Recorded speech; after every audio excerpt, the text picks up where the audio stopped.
पण एक चांगला मित्र तो तुमच्या सोबत उभा राहतो. नमस्कार मित्रांनो, मी आहे इंद्रजीत. आम्ही या शब्दांच्या प्रवासामध्ये.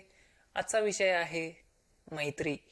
कधी विचार केलाय का, आपण आयुष्यातले सगळ्यात मोठे निर्णय कुटुंबामुळे घेत नाही, ते घेतो मित्रामुळे.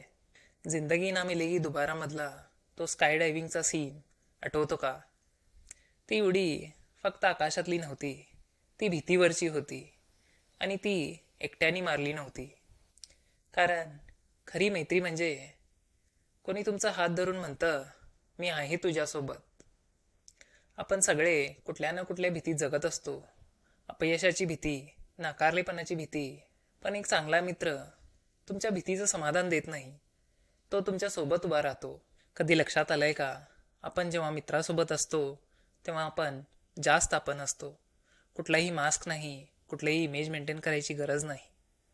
हा विषय तुम्हाला आवडला असेल तर ह्याच्याबद्दल तुमची प्रतिक्रिया सांगा.